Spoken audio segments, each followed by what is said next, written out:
जाने दिया था जॉस बटलर को, जाने दिया था युजी चहल को और जाने दिया था ट्रेंट बोल्ट को। तो क्या इस ऑक्शन में आरआर को उनकी रिप्लेसमेंट मिल पाई है? आइए समझते हैं।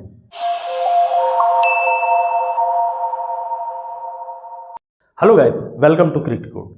दोस्तों, आज के इस वीडियो में हम लोग समझने वाले हैं कि जितने बड़े खिलाड़ी आरआर ने रिलीज कर दिए थे, क्या उनको उनकी रिप्लेसमेंट मिल पाए हैं। दूसरी बात, फुल स्क्वाड एनालिसिस, उनकी स्ट्रेंथ क्या है, उनकी वीकनेस क्या है, इसके साथ साथ प्लेइंग 11 भी जो मेरे हिसाब से बेस्ट होने वाली है। सबसे पहले समझते हैं कि उन्होंने जॉस बटलर, युजी चहल और ट्रेंट बोल्ट को जाने दिया था। ये बहुत बड़े नाम थे और ये सबके लिए सरप्राइजिंग था कि भाई आपने इतने बड़े बड़े खिलाड़ियों को जाने दिया। आपने रोका किसको? ध्रुव जुरेल को। आपने रोका किसको? उनकी जगह पर सिमरन हेटमायर को। मैं ये नहीं बोलना चाह रहा हूँ कि सिमरन हेटमायर और ध्रुव जुरेल ने मैच विनिंग पोटेंशियल नहीं है या उनको इम्पैक्ट नहीं करके दिया है आरआर को, लेकिन हाँ, एक चीज़ ज़रूर कहना चाहूँगा कि भाई जो इम्पैक्ट यूजी लाते थे, जो इम्पैक्ट जॉस बटलर लाते थे, जो इम्पैक्ट ट्रेंट बोल्ट नई गेंद से लाते थे, क्या वो इम्पैक्ट ध्रुव जुरेल या फिर सिमरन हेटमायर ला पाएंगे? आई थिंक ये नहीं हो पाएगा, ये पॉसिबल ही नहीं है। इसी वजह से जब हम सबसे पहले आरआर की तरफ से स्टार्ट किया था, हमने रिटेंशन वाली लिस्ट में, वहाँ पर हमने ये आपको बहुत अच्छे से एक्सप्लेन किया था कि भाई उन्होंने ये बहुत बड़ी मिस्टेक की है। हाँ, हो सकता है कि पूरा थिंक टैंक दूसरे तरीके सोच रहा हो, दूसरे डायरेक्शन में सोच रहा हो कि नहीं यार, हमको इनकी रिप्लेसमेंट लाना है मेगा ऑप्शन में। तो फाइनली क्या आरआर की पूरी मैनेजमेंट ऐसा करने में सफल हुई है? देखो, वो लेके आए नीतीश राणा को, वो लेके आए जोफ्रा आर्चर को, वो लेके आए महेश तीक्ष्णा को, वो लेके आए वनिंदु हसरंगा को, वो लेके आए हैं आकाश मधवाल को। इसके अलावा तुषार देशपांडे, वैभव सूर्यवंशी, यंग टैलेंट, अभी आपको पता होगा कि अंडर 19 में उस बंदे ने अपने दम पर मैच निकाल के दिया है। इसके अलावा एक फजल हक फारूकी के रूप में आपके पास लेफ्ट आर्म पेसर हैं। मैं ये बोलूँगा कि जिस हिसाब से आपने रिटेंशन की थी और जिस हिसाब से आपके पास कम पर्स था, उस हिसाब से आपने टीम बहुत ज़्यादा डिसेंट बनाई है। जिस टाइम आप जोफ्रा आर्चर को 12.5 करोड़ के साथ लेके आए हो, तो आपने सीधा सीधा ट्रेंट बोल्ट का रिप्लेसमेंट ले लिया। हाँ, ये सोच के नहीं लिया कि नई गेंद से सिर्फ गेंदबाजी ये नहीं करेंगे, डेथ में करेंगे, मिडिल ओवर्स में करेंगे, बाउंसर करेंगे, और जोफ्रा आर्चर का जो खौफ आता है वो बाकायदा बैट्समैन में वो मेंटेन रहने वाला।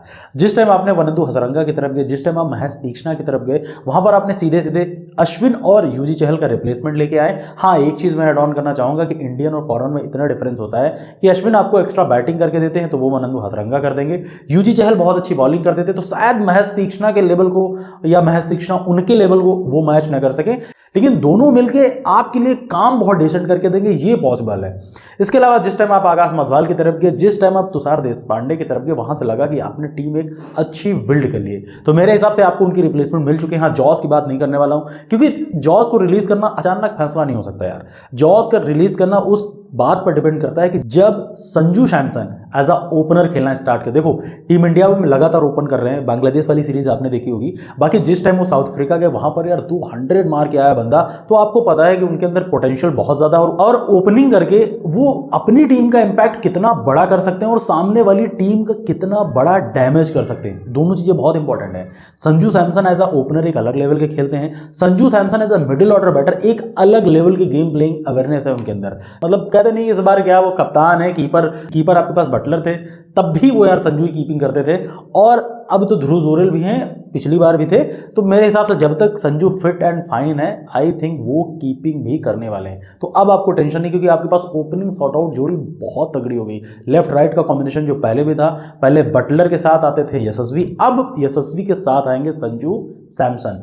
तो ये आपकी बहुत अच्छी सोची समझी चीज थी कि नहीं, हम संजू का 101% कहाँ ले सकते हैं? ओपनिंग में। इसी वजह से उन्होंने सोचा कि बटलर को रोकने का कोई फायदा नहीं है, बटलर के जो पैसे बचेंगे वो भाई हम मिडिल ऑर्डर में खर्च करेंगे, स्पिनर लेके आएंगे, फास्ट बॉलर लेके आएंगे। इसी वजह से वो जोफ्रा आर्चर के पीछे इतने बड़े अमाउंट के साथ गए। तो यहां तक तो मेरे हिसाब से रिप्लेसमेंट वाला ये सेगमेंट बहुत अच्छे से आप समझ चुके होंगे।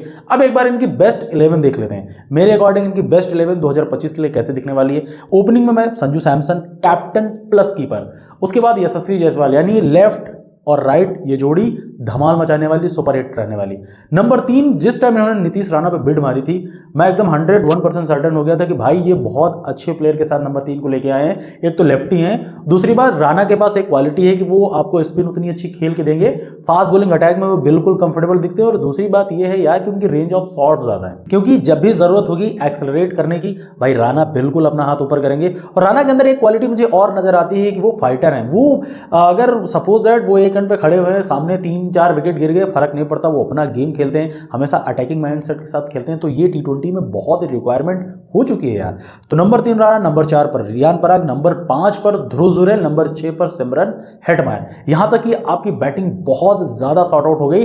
इसके अलावा अगर आपको नंबर 7 पर किसी बैटर की जरूरत है तो शुभम दुबे आपके पास है या फिर वैभव सूर्यवंशी। हालांकि अंडर 19 में वो ओपन कर रहे हैं भाई, अगर ओपनिंग में आपका नहीं मौका मिला या एज अ इम्पैक्ट आप चाह रहे हो कि वो ओपनिंग कर लें, फिर भी आपकी प्रॉब्लम सॉर्ट आउट होती दिख रही है। नंबर 8 पर आपके पास वनिंदु हसरंगा, भाई लाजवाब ऑलराउंडर मैं ये बोलूंगा, बॉलिंग 4 ओवर सुपर्ब, बैटिंग में आपको इतनी ज्यादा डेप्थ प्रोवाइड करते हैं, इतनी ताबड़तोड़ बैटिंग करने की कैपेबिलिटी है कि कोई मतलब कहते हैं नहीं कि कोई सोच भी नहीं सकता। नंबर 9 पर महेश दीक्षित, नंबर 10 पर तुषार देशपांडे और 11 नंबर पर Jofra Archer. As a impact आप संदीप शर्मा पिछले सीजन भी खेल रहे थे, इस सीजन भी खेलने वाले हैं। तो यार ये देखो इधर से मतलब मैं पूरी की पूरी प्लेइंग 11 लगाए दे रहा हूँ, आप देखो एकदम डिसेंट नजर आ रही। कहीं पर आपको कोई प्रॉब्लम नजर आ रही? मुझे तो नहीं दिख रहा है कि भैया कोई प्रॉब्लम। 4 ओवर की स्पिन लाजवाब, फिनिशिंग लाजवाब, ध्रुव जुरैल, सिमरन हेटमायर, इसके नीचे वनिंदु हसरंगा, शुभम दुबे या फिर वैभव सूर्यवंशी। तो आपके पास यार फिनिशर भी बहुत तगड़े हो गए।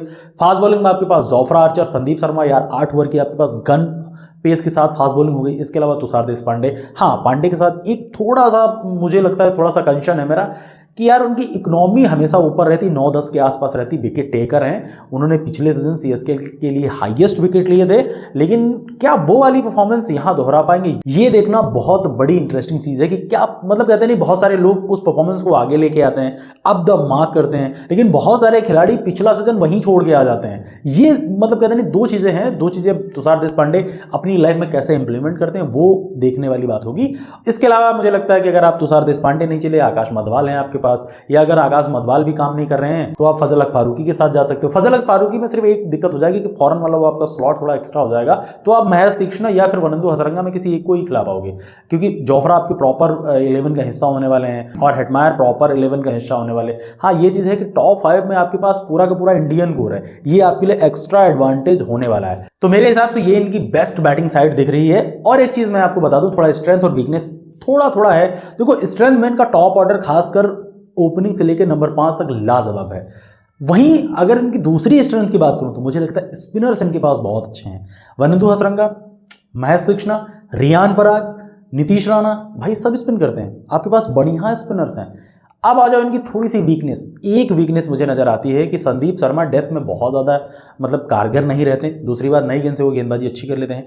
जोफ्रा आर्चर का पुराना वाला जोफ्रा आर्चर आया है क्या? बस ये बहुत बड़ा कंसर्न है, क्योंकि जो ट्रेंट बोल्ट नई गेंद से गेंदबाजी करके देते थे, 2 विकेट पावर प्ले में लेके देते थे, शायद अगर ये ब्रेक थ्रू नहीं हुए, संदीप शर्मा विकेट टेकर है, मैं ये चीज़ बोल रहा हूँ, लेकिन उनका सीजन यार 18-20 विकेट वाला बहुत ही कम जाता है प्रेजेंट टाइम में। पहली बात, वो 4 ओवर फिक्स करा नहीं पाते, डेथ में आते हैं 1-2 ओवर करते हैं, और नई गेंद से मिला तो 1 ओवर कर दिया, अदरवाइज उनको उतना मौका नहीं दिया जाता था। आर्चर के साथ आपके इस बार नई गेंद से संदीप शर्मा, आर्चर 1 से 2 ओवर करने वाले हैं, फिर आप डेथ में फंस जाओगे।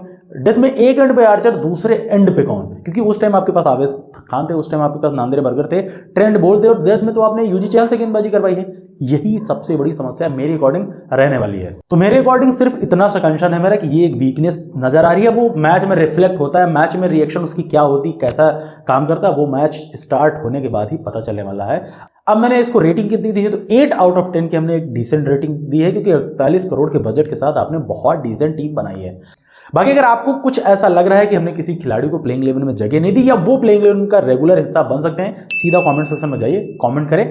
नेक्स्ट वीडियो में हम आपके उस कमेंट को विद नेम दिखा देंगे। अब देख लेते हैं कुछ कमेंट को। भाई हमारे एक यूजर हैं चौधरी केविन करके, उन्होंने सीएसके की प्लेइंग 11 बनाई है। वो चाह रहे हैं कि Ruturaj, Conway, Tripathi, Hooda, Dube, Jadeja, Dhoni, Ashwin, Nathan Ellis के साथ वो जाना चाहते हैं, खलील पथिराना, और इम्पैक्ट के थ्रू वो चाह रहे हैं कि नूर अहमद या फिर मुकेश चौधरी हो जाएं। तो भाई एक चीज़ मुझे समझ नहीं आ रहा कि आपने नाथन एलिस को रखा है सैम करन से ऊपर, ये बात आई थिंक नहीं होने वाली। मेरे हिसाब से नाथन एलिस की जगह पर सैम करन होना चाहिए, क्योंकि बैटिंग में वो आपको डेप्थ देंगे, प्लस नई गेंद से गेंदबाजी बहुत अच्छी तरीके से कर सकते हैं। अगले कमेंट को देखते हैं, वो है विशेष कुमार जी। उन्होंने बताया कि भाई एक बात बताइए, आप प्रभ सिमरन को नहीं जानते थे, अभिषेक को नहीं जानते थे, Patidar, Padikkal, even Jake Fraser McGurk को नहीं जानते थे, लेकिन उन्होंने अपनी टीम के लिए डिसेंट काम किया है। तो वो चाह रहे हैं कि एलएसजी के लिए जो युवराज सिंह या आर्यन जुआल हैं, यंग टैलेंट है, ये क्या वो काम नहीं कर सकते? इनको रेगुलर मौका मिलेगा? भाई मैं किसी को नहीं जानता था, आपकी बात एकदम सही है। डोमेस्टिक में हमने कुछ कुछ देखा था, आर्यन और युवराज का परफॉर्मेंस अच्छा है, मैं ये चीज बोलूंगा, लेकिन क्या एलएसजी उसको मौका दे पाएगी? ये इंटरेस्टिंग बात है ना। मैंने ये चीज तो कभी कहा नहीं कि इस प्लेयर के अंदर पोटेंशियल नहीं है, इस प्लेयर के अंदर वो दमखम नहीं है। भाई बिल्कुल हर खिलाड़ी जो आईपीएल में सेल हुआ है उसके अंदर कहीं ना कहीं पोटेंशियल तो है, सिंपल सा लॉजिक है इस चीज का। लेकिन फ्रेंचाइजी उसको कितना नोटिस करती है, फ्रेंचाइजी उसको कितना मौका देती है, क्योंकि एक से दो फेलियर होंगे, आई थिंक बहुत सारी फ्रेंचाइजी दरकिनार कर लेती है उस खिलाड़ी से। लेकिन हो सकता है कि ये एलएसजी की मैनेजमेंट उतना अच्छा चांस ना देख पाए। अगर दे भी गई तो मैच स्टार्ट होगा तब डिस्कस कर लेंगे, क्या दिक्कत है भाई। हमारे एक अगले यूजर हैं इंग्लिश नॉलेज करके उनकी यूजर आईडी। उन्होंने बताया कि भाई अगर हम 2020 और 2021 की आईपीएल में अनकैप गिल, अभिषेक, रिंकू की तरफ ना जाते तो इनको कहते ये अनकैप हैं तो काम नहीं चलता, इसलिए एलएसजी ने युवराज हिम्मत के लिए रुख किया है। क्या पता फ्यूचर में ये भी इंडिया का नाम रोशन करे। भाई बिल्कुल कर सकते हैं, उसमें कोई डाउट ही नहीं है, क्योंकि जिस प्लेयर के अंदर पोटेंशियल है वही आईपीएल में आता। जब आईपीएल में आया, परफॉर्मेंस दे दिया, बड़े मंच का प्लेयर बन गया, नर्व्स कंट्रोल कर ली, तो सिंपल सी बात है फ्यूचर बनने वाला है। इन्हीं का एक दूसरा कमेंट है, इन्होंने एलएसजी का स्क्वाड बना है इकाना के, मतलब 7 मैच जो होम ग्राउंड पे होंगे उस हिसाब से पहले बनाया है। ये चाह रहे हैं मार्स, माकरम, भदोही, पंत, पूरन, मिलर, समद, बिश्नोई, आवेश खान या आकाश में से एक होना चाहिए, मयंक और मोहसिन। इंपैक्ट के थ्रू आवेश या आकाश में से आ जाए। और ये चाह रहे हैं कि दूसरी पिचेस पर, खासकर चिन्ना स्वामी या कोलकाता में हो गया या मुंबई का हो गया, वानखेड़ा वगैरह, तो वहां पर जितनी पिचेस है वहां के लिए ये चाह रहे हैं कि ये बैटिंग में ओपन के लिए युवराज या ब्रिस्की या मार्करम, मतलब दोनों में से कोई एक, फिर मार्स आए, फिर बाकी बीच में सेम बैटिंग ऑर्डर जो थी, फिर भदोही, फिर ये इंपैक्ट, फिर वहां पर चाह रहे हैं कि दीप, आकाशदीप की बात कर रहे हैं, और आवेश खान इंपैक्ट हो, मोहसिन, मयंक, और सब्स्टिट्यूट भदोही के रूप में रखना चाहते हैं। तो भाई आई फील सही चीज है। आप जो बोल रहे हो डिपेंड करता है कि होम आपके मैचेस कैसे जाते हैं, उसके बाद ही आपका टूर्नामेंट आपके हिसाब से चलने वाला। जब आपकी होम की सीरीज खराब हो जाती है फिर कमबैक करना थोड़ा सा मुश्किल हो जाता है। आपने हमेशा इस चीज़ को नोटिस किया होगा। और रही बात जो मैं बोलूँगा कि इकाना की टर्निंग ट्रैक होती है, हाँ हालांकि लाल मिट्टी की पिच है, इस बार उन्होंने शायद कुछ चेंज करवाया है। अगर देखा जाएगा, अभी मैच तो है नहीं तो बता नहीं सकते, हो सकता है कि अगर मिट्टी चेंज हो गई होगी तो स्पिनर्स को कम, फास्ट बॉलर को ज़्यादा मदद मिलेगी। यहाँ पर स्पिन ट्रैक ज़्यादा है ना, तो वहाँ पर सहवाग भी खेलेंगे, रवि बिश्नोई भी खेलेंगे, और शायद एडन मार्करम को ज़्यादा एज बन जाता है, क्योंकि उनकी एक्स्ट्रा बॉलिंग कुशन उनको प्लेइंग 11 में मौका दिला देगी। और दूसरी बात, जब बल्लेबाज होते हैं तो उनको ज़्यादा टेस्ट नॉक वाले बल्लेबाज चाहिए ना, तो मार्करम ओपन करते हैं टेस्ट में यार, तो उनको बहुत अच्छा नॉलेज है इस चीज़ का। तो ये थे हमारे कुछ भाइयों के कमेंट्स। अब आपको क्या करना है, वीडियो को लाइक करना, चैनल पर सब्सक्राइब करना और नोटिफिकेशन की बेल को जरूर प्रेस कर दीजिएगा। हम मिलते हैं आपको एक नए वीडियो के साथ, तब तक के लिए जय हिंद।